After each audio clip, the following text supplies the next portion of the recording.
What's going on, everybody? Welcome into Blazers Uprise Live.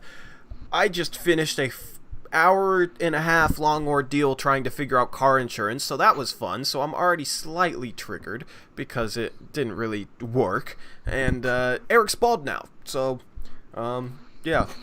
I don't know. I don't even care to make this intro anything professional whatsoever. How are your guys' days going? Because my brain's kind of fried. I literally got hung up mid-call with an insurance agent. Literally figuring out my insurance stuff and got hung up mid-call. It was just so random. Like, damn, this guy don't like me or something. I don't know. Eric's an egghead. Yeah, when I saw that, it kind of tripped me out for a second. Then I started laughing at how bad it was tripping me. This is my free haircut. Yeah. Damn. That's your you can't get anything, special? Because it's your wife doing it? I just do it myself and then have her check the back, yeah. Oh, got you. Yeah, so mine, I've been doing this for like 10 years. Mine is actually insane right now. Because, like, the haircut I got, so the last time I got a haircut was January, right? And the haircut it was just like the sides, right? I got it, like, the sides were shaved down, the long was, like, up top was, like, longer. So, like, I could style it like that. The problem is I haven't been able to get a haircut since January, right? So this is, like this haircut, like, once, it gets to this point, the top is just super, super long. I wear a hat, so it looks fine because the sides don't look terrible. But, like, dude, it's insane. So maybe I'll just, since you're going bald, maybe I'll just rock some messy-ass hair for this. Well, I don't know. I'll rock my hair's ever been that long. Hair in my eyes. Really? Not even back in, the 80s? When that was, like, a thing? Maybe when I was little and didn't cut it very often, yeah. Yeah, maybe I'll just do it. I have enough hair for both of us right now, honestly. Looking emo. Doge is right, you're looking... I do, actually. It's probably because of the goatee, too. I probably just need to shave this. I don't know. It looks so much different with the hat on. I know. See, that's the thing. That's like the good thing about it is I did get the sides shaved down because like this starts curling at some point and that's not good. Like it starts like curling and it looks hella weird. So hopefully I'm able to get a haircut before that. We should be in like phase 2 here soon in Clark County, I think. So barbershop should be open. The thing is, those places are going to be packed, bro. Yeah. Like, I'm not sure what the capacity limit on barbershops will be, but if it's like 50%, you're gonna have like 300% their normal business, like right off the bat. So you're talking like hour-long waits. They're probably gonna have to take like phone numbers and stuff and then call people like, hey, come get your haircut, because I that place would be packed. Like I don't understand how that would even work for like, because I go to the barbers and it's already like a confined space. If they have capacity numbers and you're still supposed to social distance, how are you supposed to even wait in there? Like I don't even know. Probably like wait in your car until it's your turn or something. Yeah, drive through barbershop. Drive up, get out of your car. Yeah, so I don't know. We didn't really have a plan for this podcast. I was more worried about getting hung up on by insurance agents. 2 things real quick. 1, hi mom, how you doing? 2, Doge is trying to claim that, how old is he? Like 15 or something? 15. He's trying to claim that his level has NBA 3-point line. Doge, man, oh god. Let's see the video then, bro. I told you to get a video of you shooting or you playing. You talk about like how you're some future NBA star. I say prove it. I say let's see it. I'll critique your film. Let's see you shooting around. And don't shoot for like 2 hours and then, oh look, here's my best 3-minute clip. I want to see that shot. I don't want to hear about how you're some standard NBA level 3-point shooter, because 1, you're not. You're 15. Oh, it sounds like you got some drama something going on back there. But I mean, if you're really that good, prove it. Let's see the footage, man. Yeah, but I, where does he live somewhere in South America? Is that right? Yeah, can't leave his Uh, house. I'm just saying but for the future. Like in the future, I want some footage, man. You're but not a standard NBA 3-point shooter. I know that much. why would like middle school have NBA range 3 point line? I mean, it's not even that long in like FIBA competition or um, like college or anything like that. So He probably shot around, made 2 in a row from the NBA 3-point line, and said he's a standard NBA level 3-point shooter. That's my guess. I don't know. Come on, Doge. I don't want to. I don't want to bring you down here, but you're too high. You're not. You're too little too confident there. yeah, Little too unrealistic there. Dude, Steph Curry at age 14 didn't have a standard NBA level 3-point shot. He still shot from his chest. He wasn't even like anything close to being an NBA standard shooter as Steph Curry. I don't think anybody in their life at the age of 14 has ever been a standard NBA level 3-point shooter ever. So, come on, man. Come on, Doge. You can shoot around and go 7 for 10 from standard NBA level. That doesn't mean you're anything close to a standard NBA 3-point shooter, bro. You know how many people I've seen do that in high school, man? I mean, come on, dude. I've done better than that. I'm not a standard NBA 3-point shooter. Trust me. Trust me. Like, and I don't even. We ain't even gonna discuss this anymore. I don't. Doge, man. Come on, man. Anyway, so I asked you how far back the line was, and you said it was the standard NBA line. you said, by the way, my 3-point line is standard NBA level. Oh, I thought you were talking about your shot. I missed the line there. Okay, I thought you said my 3-point is standard NBA level. That's what I thought you said. Got you.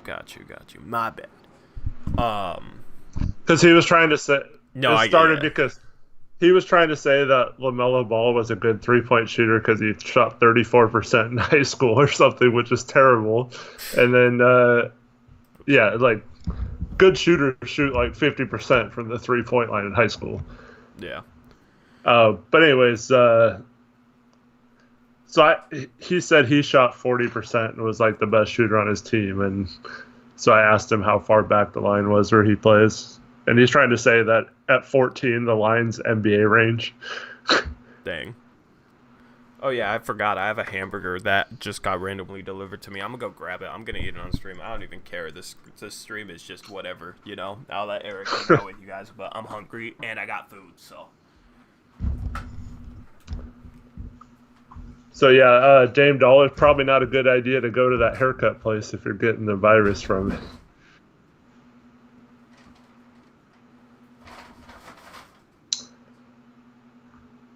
Mike, how are you doing today? How are the Utah Jazz handling the unfortunate passing of Jerry Sloan?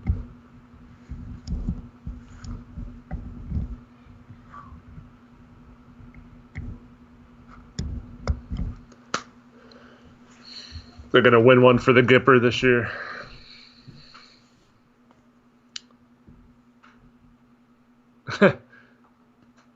Yeah, unfortunately, Russell Westbrook is not feeling too well either. Hopefully he's okay. Best wishes to him and to you, Dame Dollar. What date are we on in our mock off season? Well, I think the season's supposed to start in about 9 days, and if we're doing every day is 5 days, we're approaching getting close to the next phase of combining contracts and stuff. Not quite there yet. What's up? Where'd you get a burger from? Burgerville? I don't even know who got it. It's just randomly here. So this is gonna be Westbrook's dream right here. You just have food show up at your house? Yeah. Yeah, I don't know who brought it. It just showed up. So, yeah. That's weird. The thing is, sometimes that'll happen. It's probably like my cousin or something. That'll happen, but when it happens, it's normally like when I'm supposed to be streaming. I stream twice a week, and it seems like every stream it's always like food right at the end. I'm not complaining at all. It's just like the topic's just funny. So, I might mute my mic when I eat. I don't even know. I'm hungry as hell. So, like, I'm gonna eat this burger. Probably gonna mute my mic when I do it, so. This is about to be the worst stream we've ever had. Or it's gonna be the best. I don't know. Dizzy D said he sent you that dinner. Oh, dope. Appreciate it, man. Burgerville, great choice, too. You want to see the crunch from a burger? A burger don't crunch. I hope it doesn't have crunch. No. If there'd be something wrong. I got the fries for that. What's your view counter at for this stream right now? Because mine's been stuck at 5. 14. Oh, damn. He says, don't mute. My stream counter's stuck at 5. I thought there was only 5 people in here. I don't know why it's stuck at 5. I'm going to pull it up on my phone then. Wow. Yeah, we have some weird people. Oh, I know. Let me hear the juice. What? Can you eat next to the microphone, please? Nope. What's up, Jason Joseph? What's up, Jason How you doing, Joseph? man? Haven't seen you in a while. I know I'm eating a burger live on stream, but that's kind of what this, Blazers Uprise has devolved to with this quarantine thing. You know, we're just eating on stream now. Welcome back.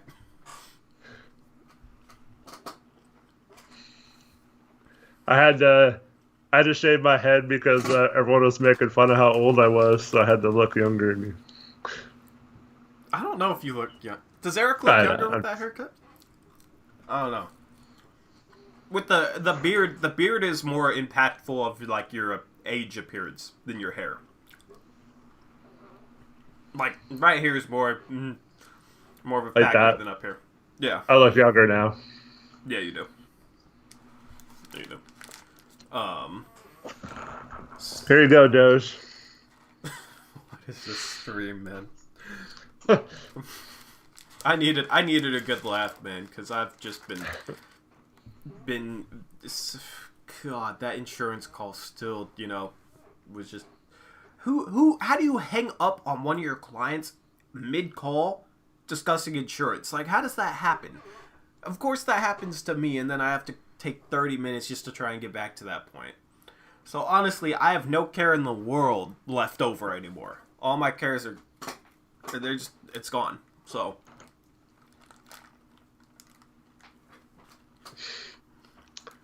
you're gonna have to carry this show, man. Dame Dollar wants my mom to roast me. It's a burger from Burgerville. Destrom is what he's eating.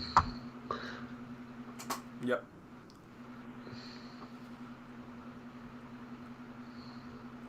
If I had 20 viewers, we haven't hit 20 viewers in like the past couple streams. If I had 20 viewers, that shows that this works. So you still have to eat nachos next time. God, I don't want to do that, but I will. Insurance is a scam. They don't truly care about you.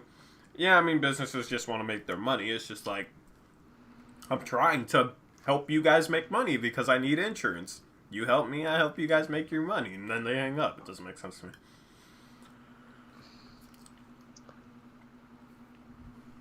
Yeah, insurance is like one of the biggest scams around. It's USAA, so it's like good insurance. Right. But still.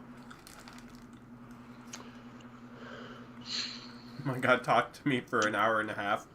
Or a half hour. Not even about insurance. Yeah. Eric is old. Thanks, Mom. He's 40. He's like officially, in his midlife crisis stage.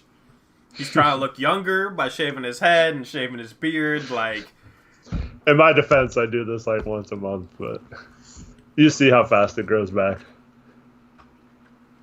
Yeah, it grows back fast. What the heck, Destro? You're so weird. What did they say? In your rap video, you have to be drenched in cheese? What? I ain't making a video, man. If it like pops off and is a really good song, then maybe I'd mess around and make a video. You guys could. Where you're drenched in cheese and eating nachos and. Yeah, the hell. Nobody wants to see that, and I don't want to do that.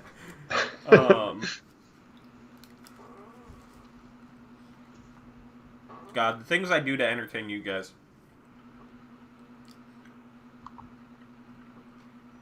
Let's talk about NBA. Jason Joseph. We've needed him in order to have our streams to be more on topic. So, you guys think the NBA will really come back? They've been talking about a resort in Florida. I think it'll definitely come back. I don't think it's a question anymore, to be honest. What about you, Eric? Yeah, I'm pretty sure it's going to happen.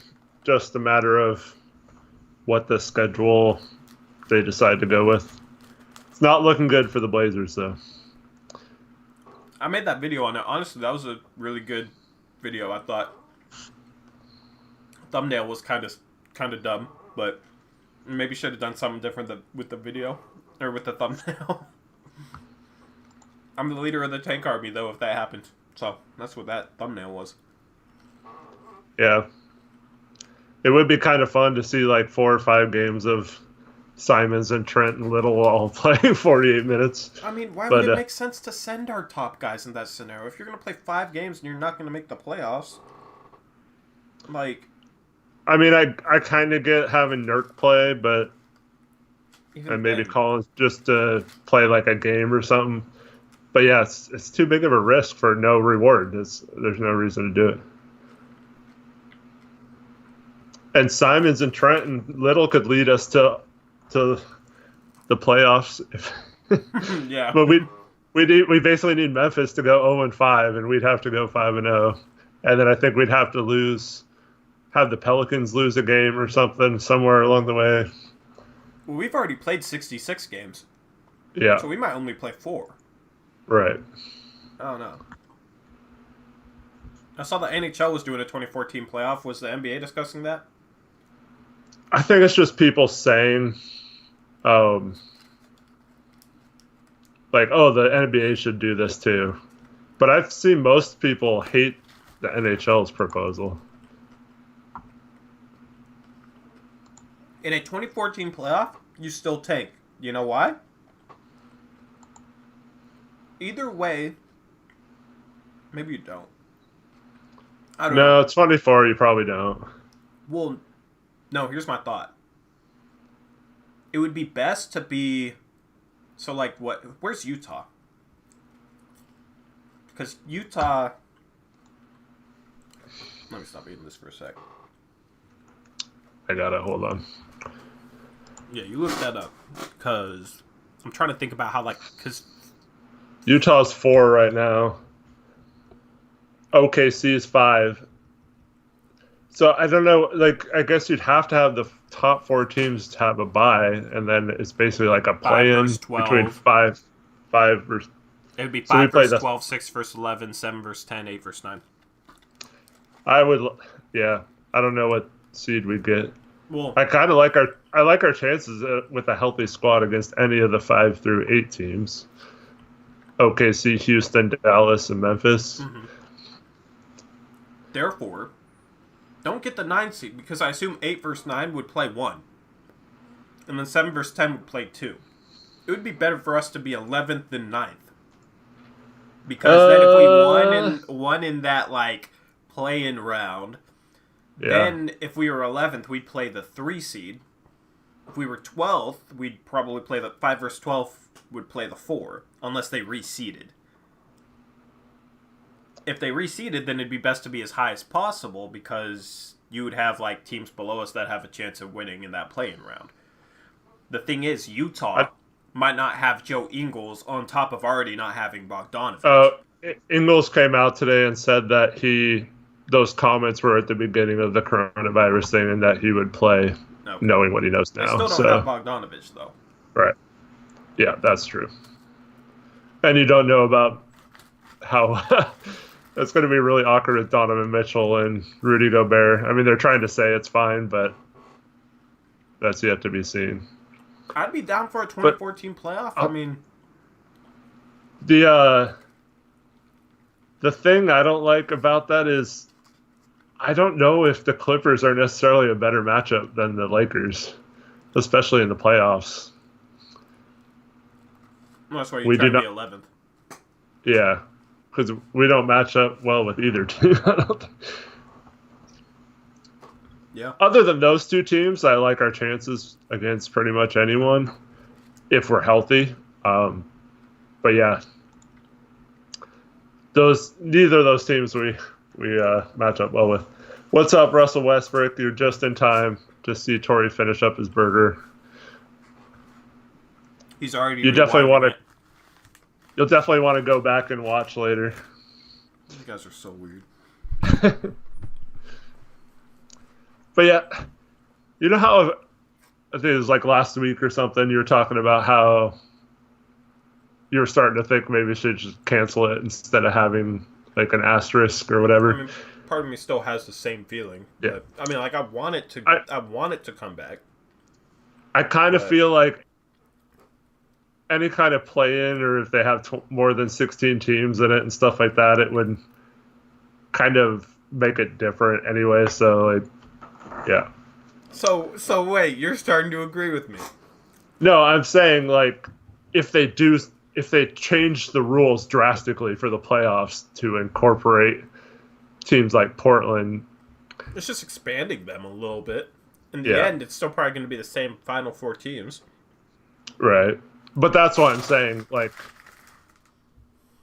I'm sure other than like Portland and New Orleans fans and Kings fans, they don't really care about having play-in games. They'd rather just go straight to the playoffs because it doesn't really matter that much. And yeah, but you give every team that had a chance of making the playoffs a chance to like make it into that first round, you know, just through a different method. That's why I like it.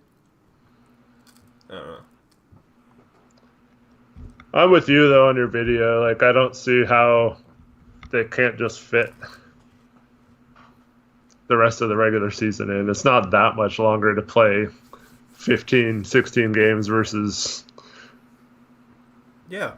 5 games. And like, especially if they're all on the same site and you can have games scheduled from like the morning to like late in the evening. Like, you probably wouldn't really even have to have back-to-backs. You could just have like half the teams play one day and half the teams play the next day. It'd be an extra 3 weeks. 3 weeks to just keep everything the same as it should be. Like, why? I don't get it.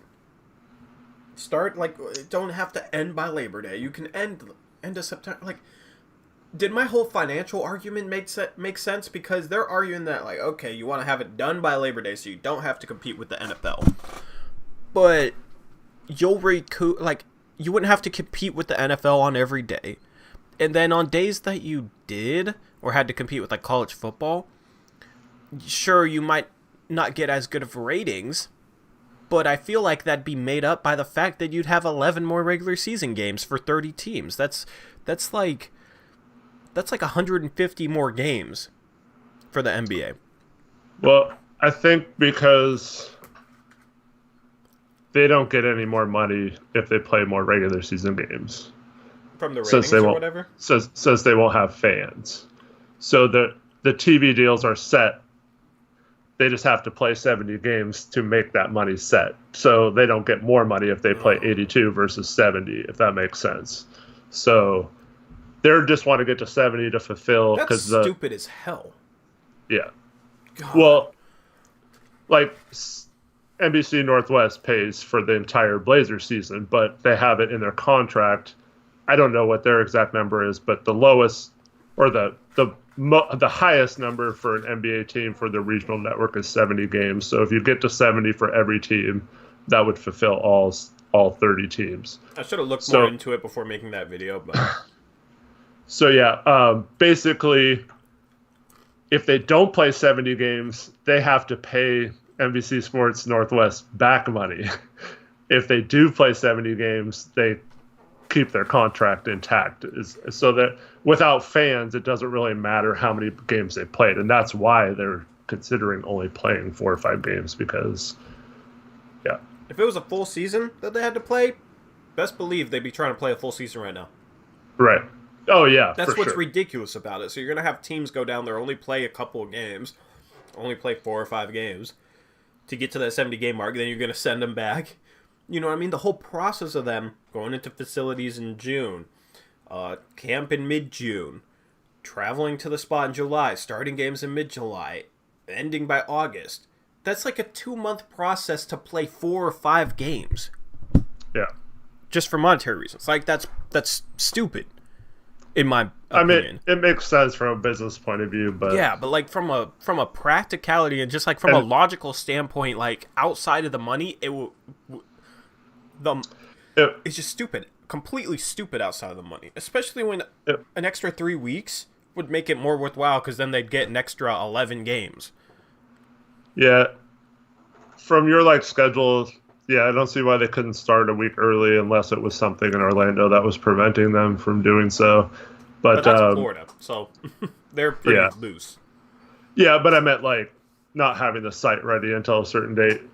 I don't know why, but there could be some sort of reason we don't know about yet. It shouldn't take more than a month to get it ready, but, I mean, yeah, maybe. It just doesn't make sense to me. But yeah, I don't see why you can't just schedule the finals on nights that weren't that important.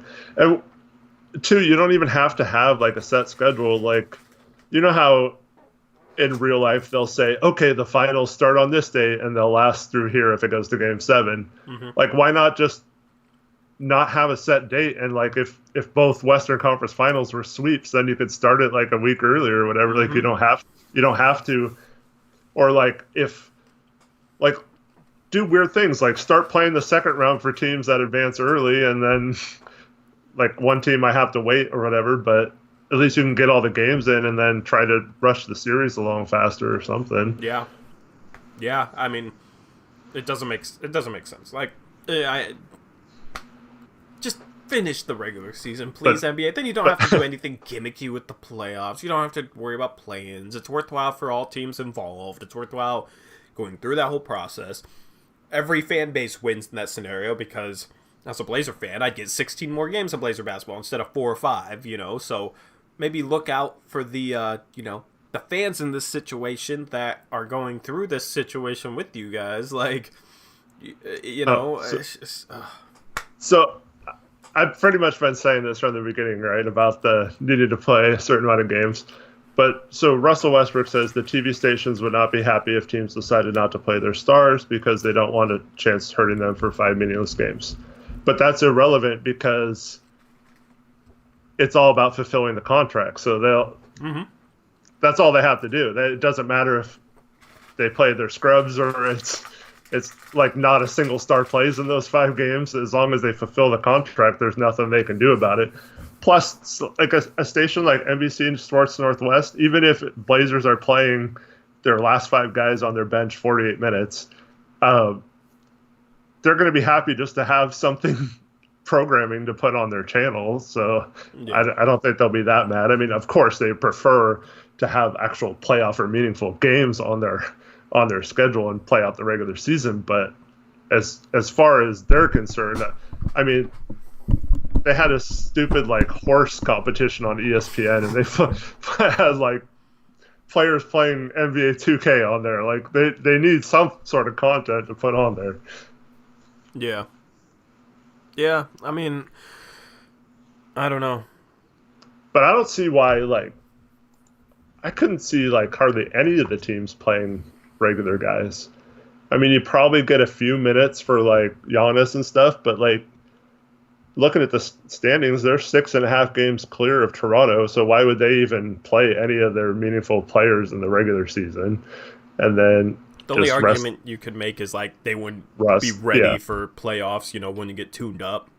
So I think that's a little different situation compared to like, oh, let's bring Dame down there for 4 or 5 games and have him play for nothing when we can't make the playoffs and we're better off losing because we're a half game out of the 11th spot in the lottery. Like, Yeah, no, it makes zero sense. So Daniel asked how many games would the Blazers need to take the 8 seed away from Memphis? I'm assuming you're asking how many games would they have to play. And that one's tough because we're 3.5 games behind Memphis, but 4 back in the loss column. So if we only play 4 games, we'd have to win all 4 and have them lose or all but one of their 5 games because they've played one less game than us. So you basically need them to go 1-4 and us to go 4-0 just to tie them. Mm-hmm. And then I don't know how the tiebreaker would work out. Yep, we'd have to beat Memphis in one of those games to have a chance at winning the tiebreaker. And the thing is, in real life, we're 3.5 behind them, but we play them twice if they had the full schedule. So that's if we win both of those games, that's 2 games we make up, and we're only a game and a half back. But if they only play like 5, it's really hard to make. Even if, like you say, 8 or 9 games, if we don't play Memphis those 2 games that we were supposed to during that 8 to 9 game stretch, it kind of hurts our chances of overcoming them because.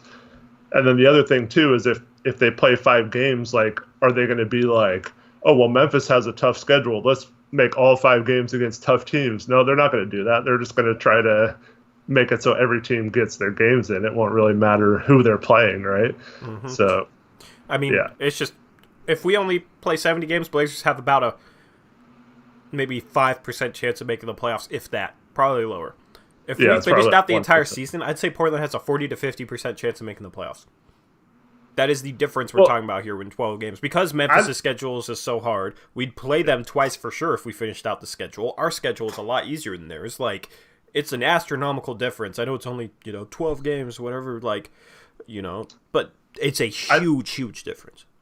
I would say that percentage, if it played out back before this started. But now that going into it, if we have a fully healthy team other than Hood, and, we have Nurk back, Collins back, like, I think it's a bigger percentage than that if we play the regular season. Yeah. I think it's more like 70, 75% that we overtake them because I could see us almost winning out. Like, we're going to be pretty tough to beat in those. Yeah. With that team. So the only reason I said 40 to 50% is because it would be tough if we didn't beat Memphis both times. You know what I mean? Who knows what could happen in one game, but like if we beat them twice, we have tiebreaker. If they beat us twice, they have tiebreaker. So then you'd be looking at like the other 14 games that we play, and we'd be 3.5 back without the tiebreaker, so then we'd have to outplay them by like 4 or 5 games if we didn't win both. Basically, it just come down to like those 2 Memphis games. If we won both, our chances would be 75-80% would be up there. And we got killed by like Brandon Clark and those guys in the last game we played them. Well, obviously, we'd have a lot more size on the interior. But having like Collins and Nurk and stuff to match up with them. So, but for the people that doubted that was my first try doing that tankathon thing, I swear to God that was my first try. I was literally like mid-sentence. What did I say? I was like, if you get up here into that 11th spot, and then I clicked Sim Lottery, and San Antonio went from 11 to 1, and I just rolled with it. I swear that was my first try doing that in that video. That was funny. But also, like, the NBA could fine Portland for leaving Dame, CJ, guys like that at home, but I think that would be a really bad look. I didn't really expand on that in the video. I didn't want to, like, go into some whole diatribe about that. But, like, with the safety concerns, with the fact that the Blazers are kind of getting screwed over in that situation, the fact that they're trying, they want the Blazers to play 4 games just to fulfill the contract, and the Blazers can still play 4 games and fulfill the contract.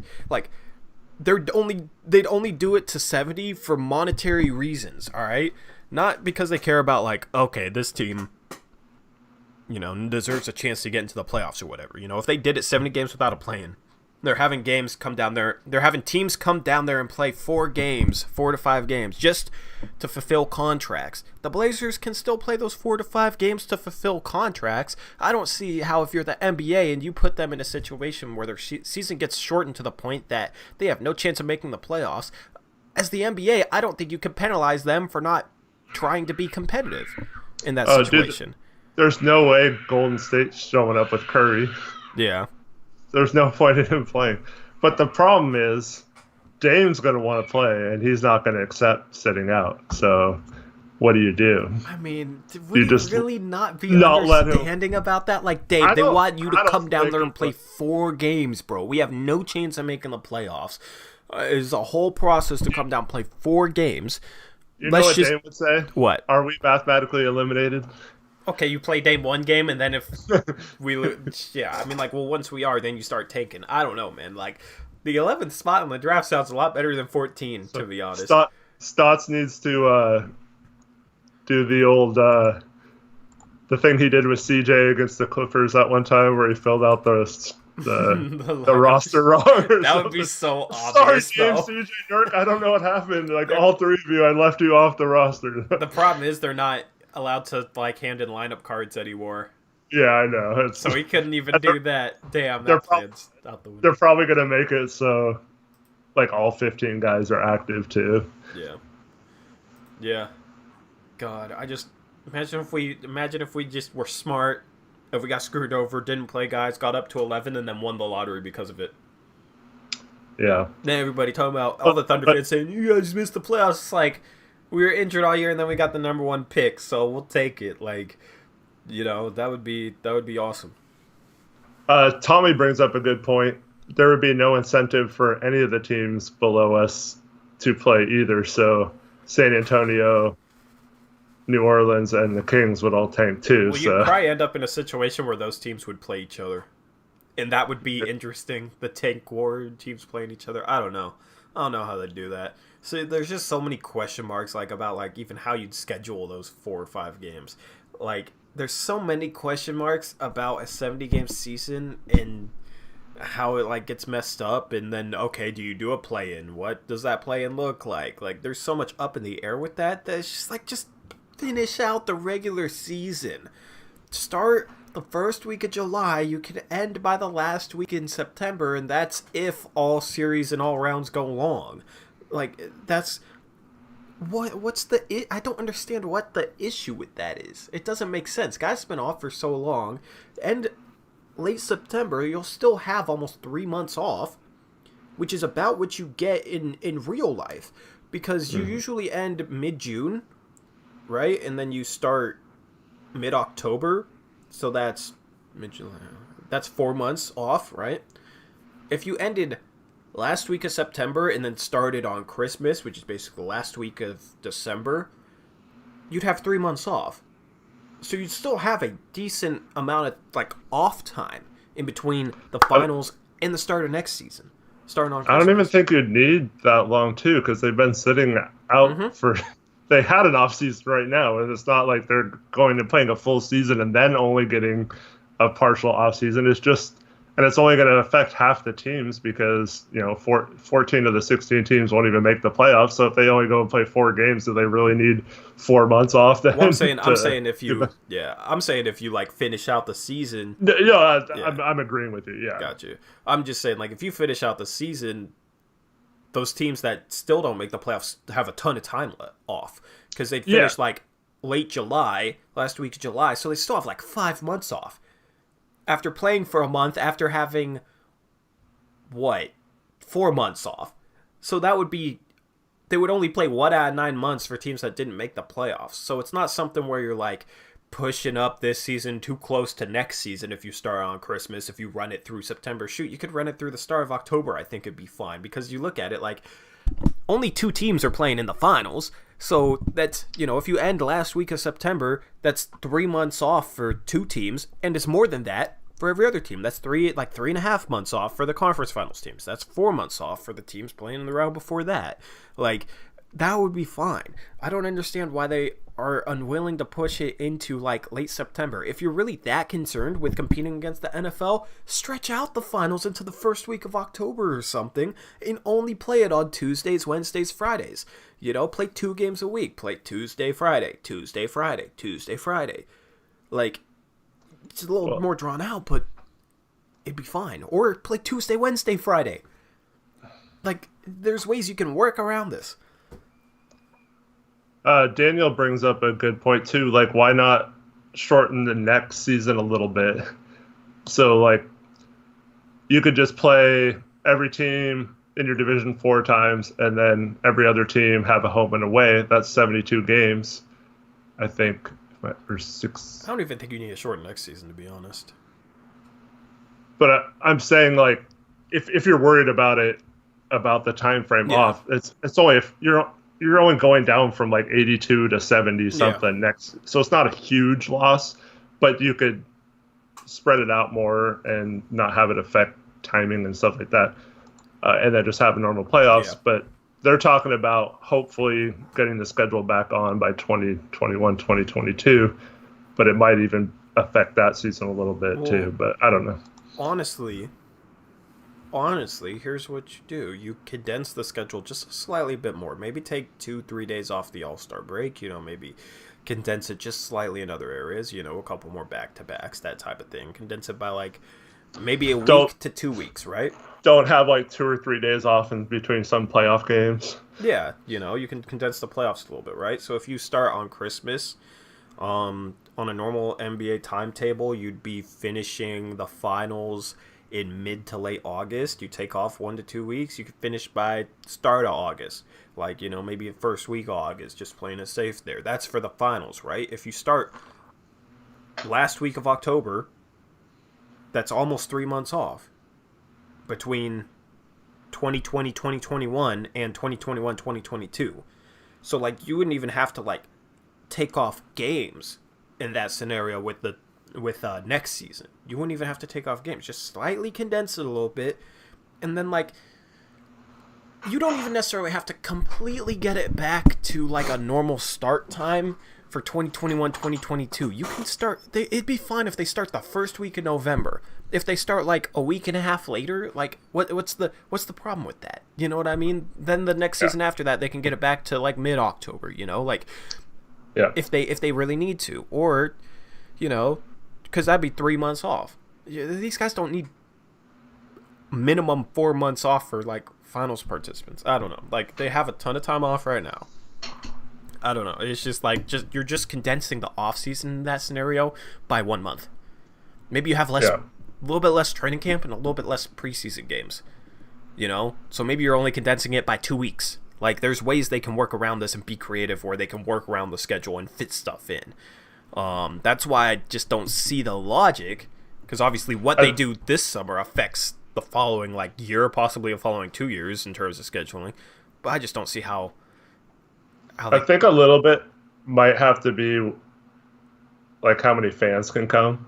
Because if there's no fans next year, it doesn't really matter again how many games they play as long as they fulfill the contract. So if there's no fans, I'd probably be fine with them shorting the season, just because like you're not missing out on revenue from home games or anything, because there are no fans. So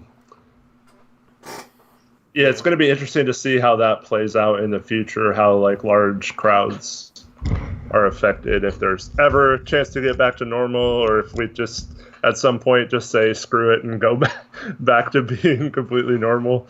I honestly like. I'm optimistic there will be a vaccine or some sort of uh, treatment that's effective enough to kind of get us back into like being able to have large gatherings by like the first 3 months of next year. Like some point in the first 3 months of next year, I think we'll have either a vaccine or an effective enough treatment where we're able to kind of get back to having large crowds. So maybe you start next season without fans, or maybe you start next season with like strict social distancing measures in place for fans. Obviously it's dependent on a bunch of different factors that are really hard to foresee with this. But I think you'll have fans next year. If like at least like just social distanced fans. Like I feel like they'd figure out some sort of way to have some fans in the stadium with it still being safe. Who knows what they do to do that. But I'm counting on. I think there will be fans next year, and obviously, like I want there to be, so I'm being optimistic. Yeah.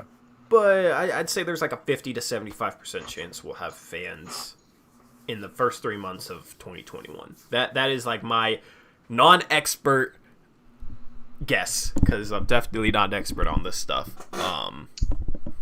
You've definitely been optimistic about that all along. I don't know. What do you I mean? don't What did I say like. before that was optimistic? Well, this whole time you've thought. I've never heard you not think that there will be full fans at some point next year. Oh, yeah. Full Yeah, I'm fans, not so maybe sure, not, but I think you have so much scientific... You have so many scientific resources poured into this thing that I trust that science will win out in a way. You know, obviously it's far more complicated than that, but you have so many different countries, so many different companies, so many different people working on this that I think by the start of next year it'll be in a better spot, and you know, by fans at any point next season could mean fans, you know, we get full fans in June. You know what I mean? That's from when this pandemic started, that's like 16, 17 months away, you know? So I don't know. Like I don't feel like that's like insanely like crazy to think. I don't know. Oh, it's not. I just don't know. I mean, like, how many things do we not have cures for, vaccines for?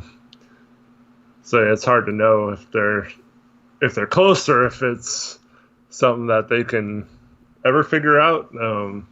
Yeah. I mean, it just comes down to like how it just comes down to antibodies with this thing. Because I do read up on this a lot, so I'm just not, you know, I'm not just somebody like kind of like speaking out of their ass, you know. I kind of try and like not sound like too much of a know-it-all about this, because obviously it's a super complex thing, and you know, there's a lot that I don't know.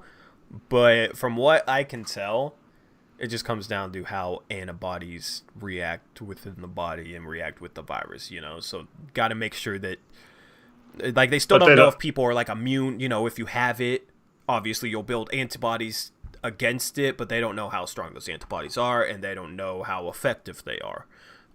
So it's more so just figuring out how antibodies, you know, how effective antibodies can be against this, and if you can possibly, because there's treatment out there that is working on trying to create antibodies specifically designed to fight this virus, and then get them into the human body without exposing the human body to the virus. Because for those of you who don't know the way vaccines work, you know, you expose there's part of the virus in the vaccine, you give people the vaccine, and then their body recognizes that and built antibodies towards the virus. The thing is, like, the sample in the vaccine isn't dangerous like the normal virus is, so it's not like you're completely just infecting people. It's a safe way to expose them to the flu bug or virus or something, and then their body builds antibodies. I know a lot of you probably know that, but I know we have some younger people that watch these, so that's how vaccines work. But if you can get antibodies into the body without exposing it to any portion of the vaccine, it's like that's more of a treatment. Or without exposing them to any part of the virus, if that makes sense, then that's like a little different. So that's kind of where, like, if you're going to be optimistic, that's where to place your hope, is that they're able to develop antibodies and that are effective and able to get them into the body, if that makes sense. I don't know. That's just based off what I've read. Yep. Obviously, probably not doing the best job of explaining it, and I'm not an expert by any means, but... So the problem I've heard with that is... Yes, they have like the antibody test to see if you're like immune to it or whatever. But what I've heard is like they don't know. That could be you're immune for a couple months, or if it mutates at all, like the flu. You know how the flu shot's only successful against like 30 to 45% or whatever it is against actually getting the flu. Like it could be like that. So even though you're immune to this strand of it, it could morph a little bit and then be different. Or, you know, like 6 months from now, you might not have the antibodies for it anymore. Yeah. So yeah, it's hard to know for sure. Yeah, but that's the whole logic. We're like, okay, by the start of 2021, we should be able to know, like, okay, how effective are antibodies? How long do they stay in the body? You know, is it a couple months? Is it 6 months? Is it longer? Are people immune? How many, what percentage of the population is immune? You know, so this is science class. This is literally the world's reality right now, People's Mix. This is literally reality at the moment. This literally affects everything.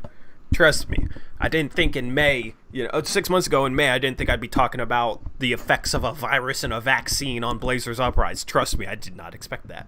But, so that's the whole thing. By the start of next season, I do feel like you'll be able to have some fans in the stadium because you'll just have a better understanding of the virus. And I am optimistic that you'll have some sort of immunity and, against the virus because when you look at previous coronaviruses, similar viruses, people had strong immunity once they had it. And the thing is, if people have strong immunity after having the disease, then that means that antibodies are able to be very effective against the vaccine. So that, or against the virus, not the vaccine. So if people have strong immunity, that kind of gives you hope for a potential treatment.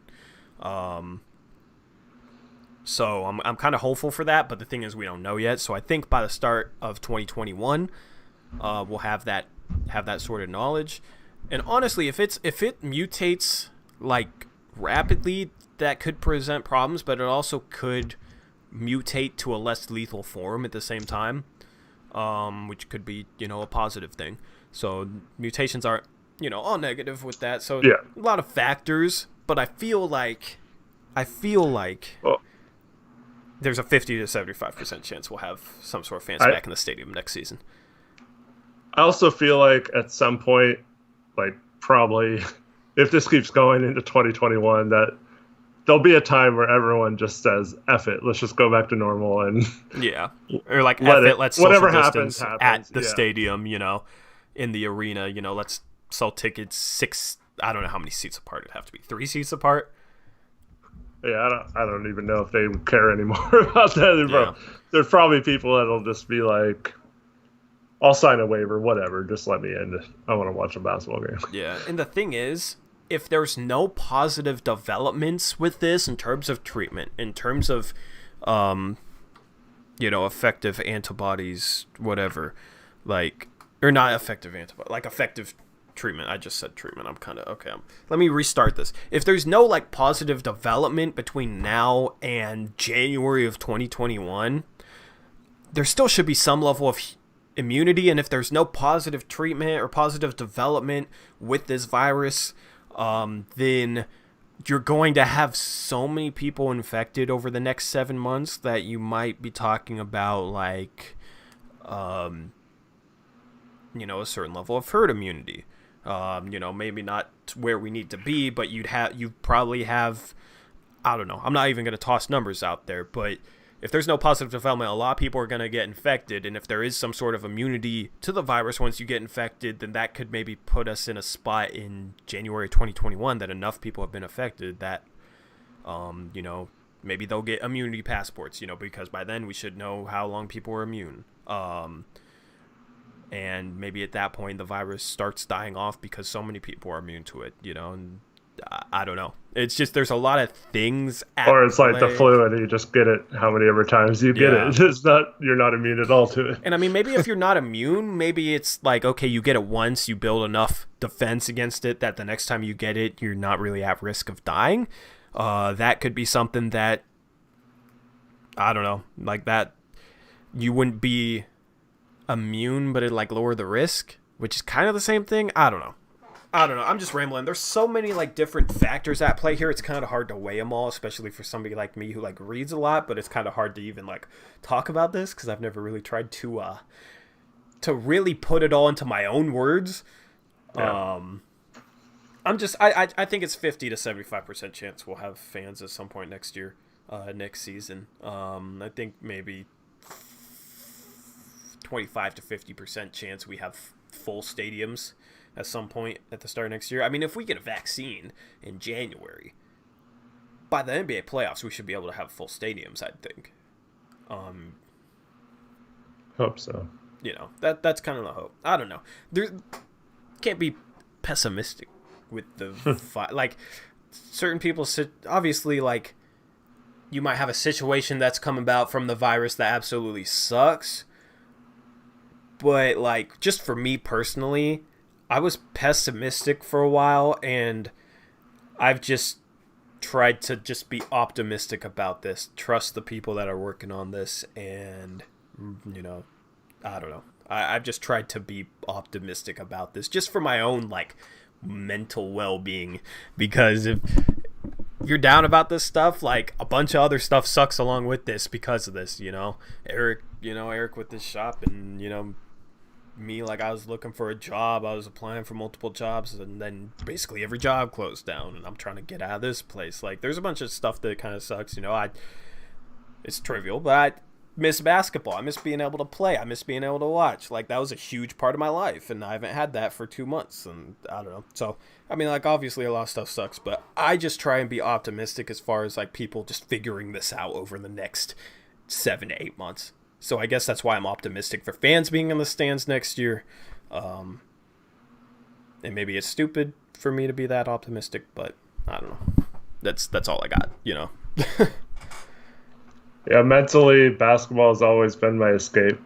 Same. Like, no matter what's going on in my life, once I hit that court, you forget about everything and just play ball. So it sucks not having that when you're down right now. Dude, if Can't even go outside and shoot around where I live. So if I didn't play for a week, I'd get so irritable. And now it's like I haven't played in like 2 months. I'm doing all right. Like, I had that surgery.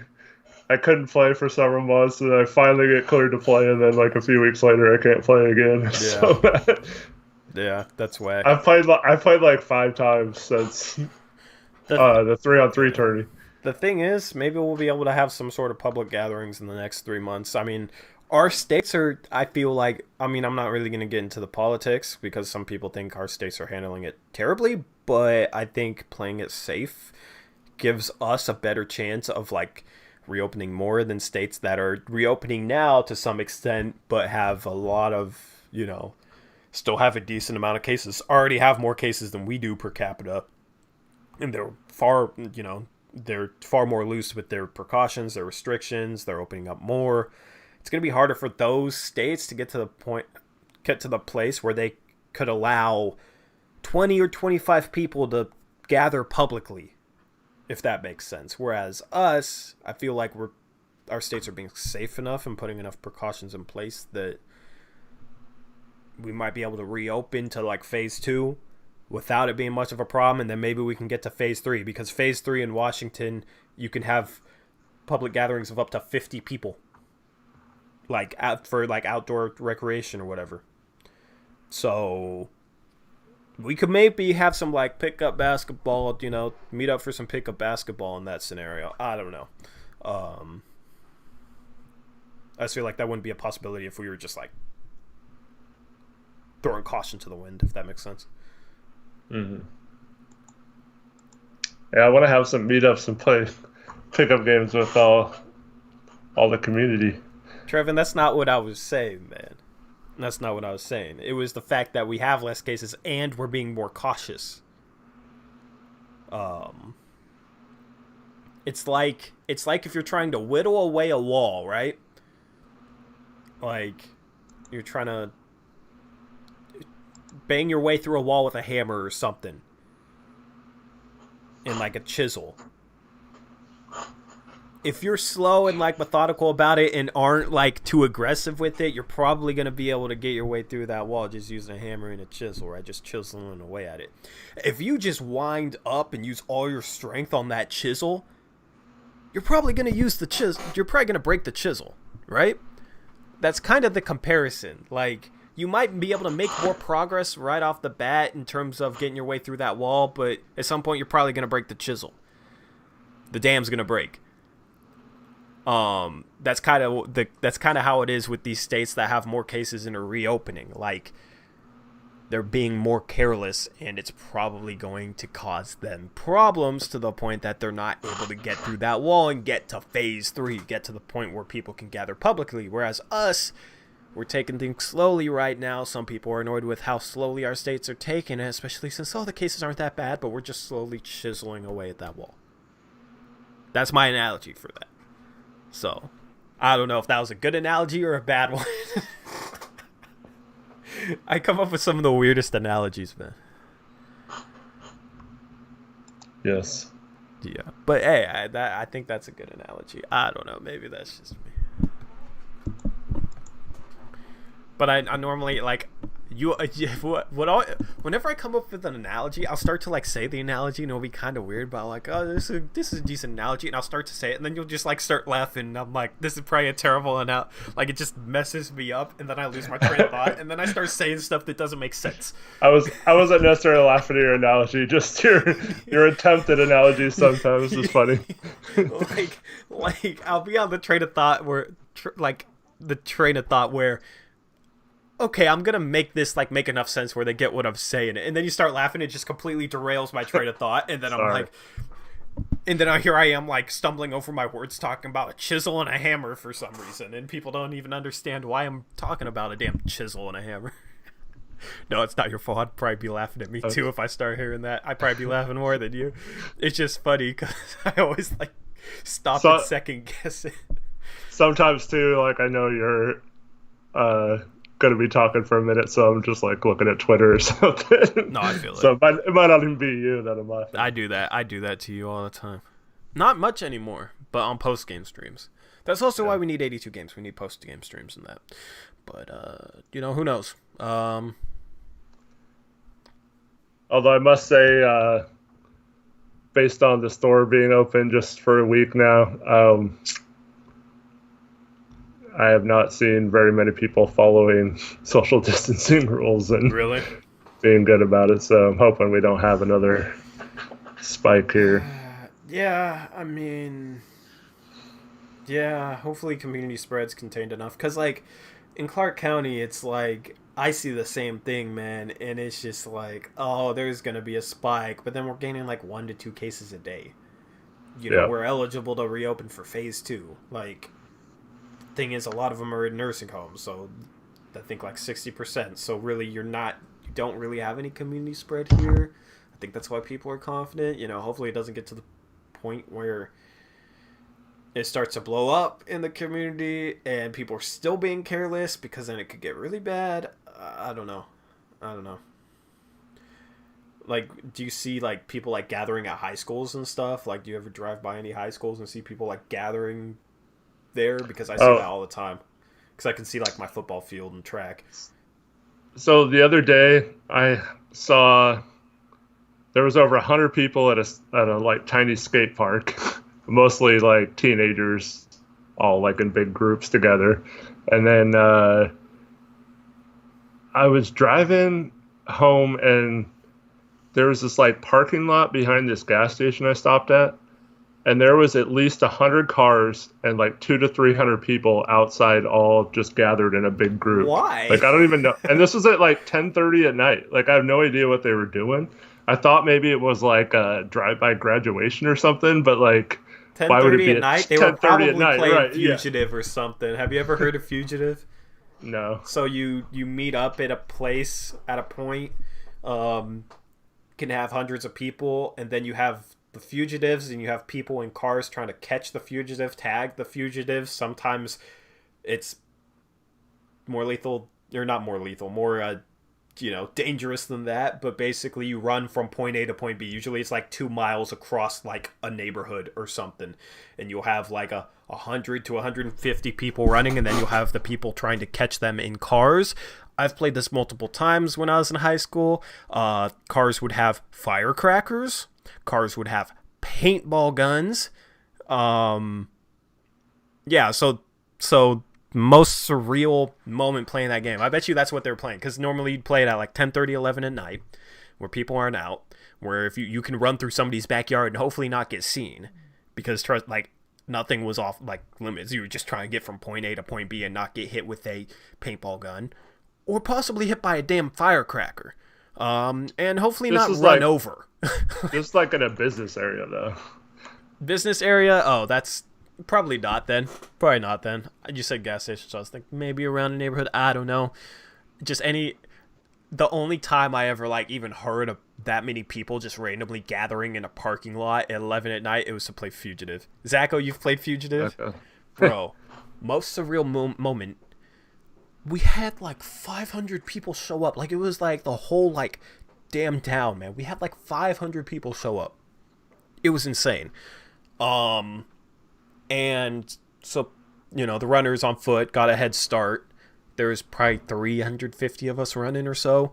We're running through this neighborhood. It's a well-lit neighborhood, too. It's not a dark one. It's like a nice neighborhood, well-lit. All of a sudden, here come the people trying to catch us. Everybody was like, we were like taking up the whole road, too. So people were like, had to run out of the way of the cars that just come speeding down this road. All of a sudden, there's like firecrackers popping all above our heads and shit. Like the people in the cars were like throwing firecrackers like out the cars, like above our heads. Saw some girl get hit with a firecracker. Like most adrenaline I've had in my life, because I'm not like an adrenaline junkie, so I'm not skydiving or bungee jumping or none of that. This was my adrenaline. It was just so surreal to be running through a neighborhood in the middle of the night with like 350 people and just cars driving around like throwing firecrackers. Like it was at like a movie, you know, like one of those weird scary movies or something. I don't know. That was I don't know. There's a lot of like different shit fun. That happened. Dude, it was so much fun, bro. Cause like I just dip into somebody's backyard. You felt like you were on the run, like for your life, basically. Like it wasn't for your life, but like it was fucking scary, but it was fun. So you've never played real life Fugitive? Nope. Thank God. I dream about playing real life Fugitive all the time. I dream like I'm running from cops. Too much. I don't know what it means. Maybe it's, you know, hopefully it's not the future. But no, so a sex offender got knocked out once. There was a house on a corner, and like we were running past, and this like a couple like people, like it was a sex offender house, like there were 6 sex offenders living there. A couple guys like came running out yelling at us, so we ran to like and hid behind like hid next to this house, like kind of across the street. And the sex offenders were standing out on the street, like getting on the phone to call the cops or something, because we were like trespassing on their property, because we ran through their backyard. And one of the guys in our group like went out there to talk to the sex offender. I think the other one went inside. I don't really remember what happened. But he went out to talk to the sex offender. While he did that, we started like hopping through backyards. We walked behind the house, started hopping through backyards. Apparently, according to him, he's tried to talk to the sex offender, saying, "Hey man, chill," and the sex offender was like went at him, so apparently he just swung and knocked the guy out. That was a thing that happened. It's always extra fun when you start having like cops go around and try and catch people because they're trespassing on people's properties, but there's so many people you feel like you're not going to get caught. So like sometimes cops would get involved. Yeah, there's a whole lot of stuff that happens with that. I'm interested to hear Zacho's like experience if he has anything crazy that's happened. You never did anything like that? I feel like that's like a 70s, 80s thing where you guys have nothing entertaining. We played like a version of that in cars. So like you would go and like if you found someone and flashed them with your lights, like you caught them. But no, I don't remember doing that on foot. Yeah. God. I mean, you walk around your neighborhood doing, you know, kid things, but not really like a big game like that. But that sounds really fun, dude. I miss it. That like laying face down in a field in the middle of the night while somebody in a car like thinks there's people in that field, so they're just spraying the field with a paintball gun, and you can like hear the shit hitting around you. That's something that happens, because that stuff hurts. You know, you'll be fine if you give it that, but that stuff, like, I know that hurts. So, God, I know there's stuff I forget, but But yeah, no, that was literally like some of the most fun I've ever had is playing that game.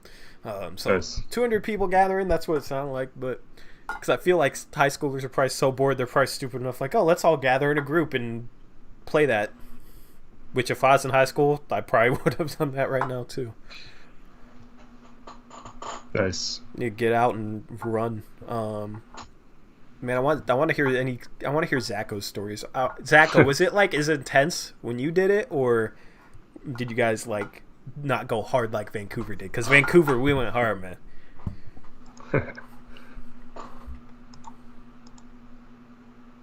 God, I don't even know if he's still here anymore. Yeah, oh, there you go.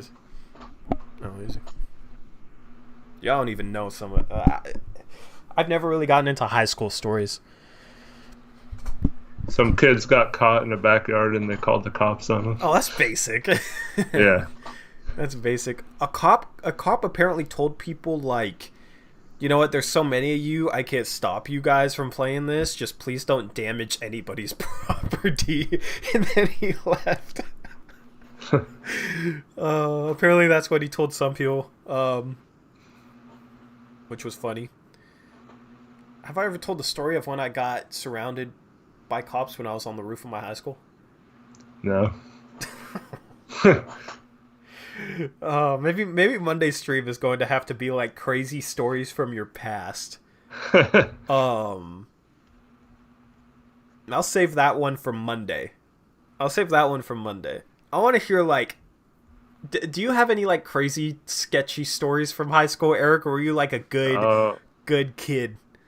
I was a great kid, right? You probably have your mom watching too. Oh no. Yeah, you're not gonna say anything, damn. Yeah. I don't know. All of my stories either I can't share or like they're not cool enough. Well, like my stories is like I was never hurting anyone, I was never damaging anything. Nobody was ever like worse off. You know what I mean? But like I was also doing stuff I wasn't supposed to at the same time.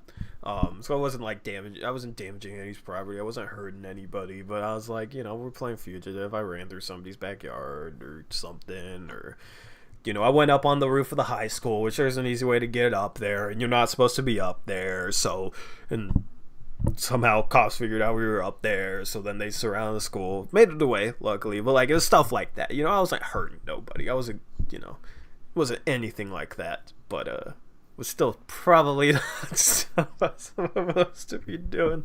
Because we went on this, God, we were so bored one summer. I think it was like my sophomore, junior year. We just went on this stretch where we were trying to conquer schools. We were trying to conquer schools, so we were trying to like climb like local area schools. Like it became like we'd like check them off. Just get basically to the top? Yeah, get to like the roof from the outside. So like scaling. Some were really easy, some were really hard and like really scary and sketchy. Like, but yeah, we did Hazeldale Elementary. We did, which you probably don't know, but anybody that's around Vancouver, all you guys probably aren't from Vancouver, but we did a bunch of different ones. But yeah, I'll tell that story on Monday for you guys. I'll keep you guys waiting. Tell you some of my high school stories. Thankfully, my mom doesn't watch. Because she doesn't know any of this stuff, but she also knows I was a little, I wasn't wild necessarily, I was just like careless as a high school kid, so probably wouldn't surprise her, to be honest.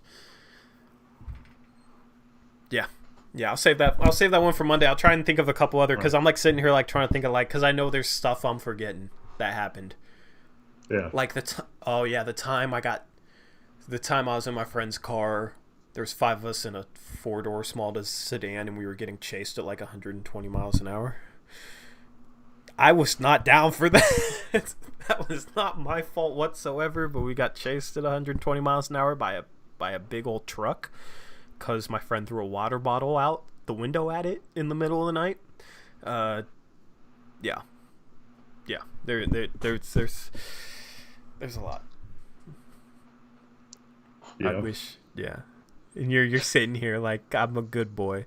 Yeah. No. I have so many stories that I can't tell on air, and then I have none that are like good enough to share that are I want to hear these incriminating. myself at least, though. I want to hear these myself. I think, like, honestly, like, every boy goes through that stage in high school where they just want to have fun, want an adrenaline rush, and don't care. Like, Yeah. I feel like the majority, I feel like a lot of you guys watching have probably gone through that stage or will go through that stage, which I don't advise it. Looking back at it, like, a lot of it was stupid. We were Like getting, egg in a house or something. yeah, I mean, like, who doesn't do that? It would be like, the only thing that would was like, oh, somebody like bullied one of my friends or like was talking a bunch of trash to one of my friends, so, you know, went egged his house or something like that. It was never like random people with that. But me at prom, Zacho. Oh no. Thankfully we can't monetize any of these streams because these will be getting demonetized for what we're talking about. I'll come on Monday so I can tell the story of the time I stayed up all night and watched Hannah Montana reruns. Crazy stuff, dude. I want your guys' crazy high school stories or whatever. You know, don't. Maybe there's some stuff you shouldn't share. You know, if it's too crazy, don't share it. You know, if I shouldn't be like saying the words on YouTube. You know what I mean? But I don't know. It's like a stage that it's a stage that a lot of high school boys go through. You know, like. Some of you that are saying you don't have any stories, well, some of you are still at the age where you still will have stories like this. Isn't Trevin 17? Trevin's older, I think, but yeah, I wasn't 18? speaking directly. If Trevin's like 22, he's gonna hate me. I forget how old Trevin is. Yeah, a lot of you guys are like about to go through that stage. Man. I don't know. It's like 16. Yeah. Yeah, so you're right in that window where you still have. I know, time like a lot of the people that are, you know, my age or your age don't comment. That's what I've realized. Just looking through my like subscriber list and looking at just like the demographics. What's funny is like looking at my YouTube demographics is like 2%. Only 2% of viewers are under 18 apparently, which a lot of you guys are lying about your stuff. But like, there's like a good portion that are like 99%, 30 to 40 years old. You know, which like I don't know why somebody would lie and make them that old, make themselves that much older. You know, but it's like my mom, me, Tommy Thompson, and Clay's over the age of 25. Yeah, where's Tommy been? How old's Tommy? I don't know. He just doesn't seem like a teenager. Yeah. He was in here earlier. Dizzy D. Miker. Yeah. Zacho said me at prom earlier, so I think Zacho's, you know. I just think the most vocal and visible members, like visible supporters of the channel, are the people that are like 15, 16. Because you got people like Destro who just, you know. I mean, look at it right there. Trevin, 3 comments in a row. Destro, 3 comments in a row. I'm not saying they're spamming or anything, but those are the people that kind of go off a little bit. Captain Captain is like 22, I think. And Westbrook's 22. Westbrook's 22. Yeah, it's honestly the majority of people are actually over 18. Which is good, I guess. I don't know. But definitely got a good mix. Sometimes I think like, damn, everybody's watching me is under 18. Maybe I shouldn't be talking about this. But no, we got a good mix. I don't want to give you guys any bright ideas though. So like I'll have to put a disclaimer with it. But no, I'll come up with a couple stories for you guys on Monday. Uh-oh. What? Detective Trevin is now interested in the fact that you said Captain Captain is 22 and I said Russell Westbrook is 22. That's just fueling his... Dude, Westbrook is not... He's not capping, man. He's not... I think it's Trevin. No, I don't think it's Trevin. Trevin... Just kidding. He doesn't act like that, so... No, I think he's his own guy. Unless it's like his own Yo Mama personality. and Captain Captain are the same people. I think they're just their own guy. Yeah. I don't know. Witnessed some weird stuff in high school. College is way more chill. Yeah, college was way more chill. You have some people that just want to like get a little high. You'll just drink a little bit, but you just like chill. You know, like college was nothing bad. Like it was just chill around, hang around, be lazy, play basketball, go to class. Like That was college for me. High school was like, oh god, there was a time where there was like 4 guys in a truck that my friend threw a stick at, and the truck was trying to find us in the neighborhood, and like screaming that they were gonna like whoop our asses or something. Like, jeez, I'm just remembering stories because we were like pinned on a side yard, and they were out front of the house, and there was like a street. They were like, a couple of them were on the other street over. I don't know. They had like, they called up their friends in another car or something. Like, there was like a bunch of people like looking for us, like screaming that they were gonna whoop our asses, like sounding pissed off. That was something that happened just because my friend threw a stick at a car passing. We were so dumb, man. It was like 11 at night, and we were just on the street, and we're by a corner, and my friend picked up this stick, and he's just like, watch this. There's a big old truck driving by, just throws the stick at it. And then the truck stops, so we book it into a backyard. Yeah. And then we were running through backyards, and they were trying to find us. Yeah, there's just all sorts of just stupid stuff. Where we didn't hurt anybody, but we were stupid. And yeah. Fun times.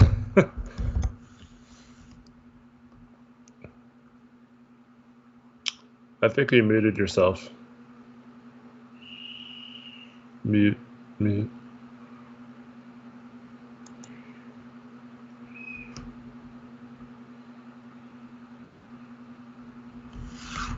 You're muted. There you go. Nope, still muted. Now it's working. It was plugged all the way in. I don't know what happened, man. I don't know what happened with that, but I'm going to catch you guys later. Thanks for a fun stream. Thanks for coming and chilling with us. You know, hopefully we can get basketball back soon, so we can talk about some basketball, do some picks against the spreads. I don't know how that'd work with, like, if they're playing all throughout the day. We might have to make an like Trevin said earlier, we might have some super early post-game shows. Yeah. Like 12 o'clock. Honestly, that'd be better for me if I'm driving for DoorDash and yeah, cool. You know, because the better pay is in the evening. So honestly, I'd be fine with like 3 p.m. post-game shows. 3 p.m. to 4:30 p.m. Damn, post-game shows sound weird right now. It'd be weird to do a post-game show right now. Just gotten so used to not doing them. Definitely miss them. All right. Well, I'm going to hop off. I'm going to go get something to drink. Already ate my burger, so I'm good on food, but I'm thirsty, so I'm going to go get some Black Rock. Sit in the parking lot just to be out of the house and steal their Wi-Fi for a little bit. And yeah, that's what I'm going to do. So, I'll catch you guys later.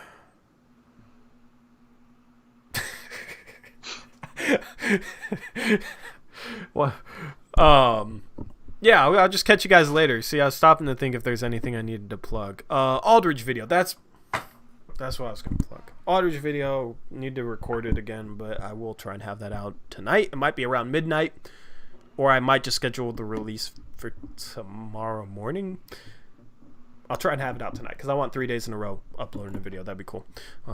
So other than that, nothing else to plug. I'll catch you guys later. As always, peace out. Go Blazers.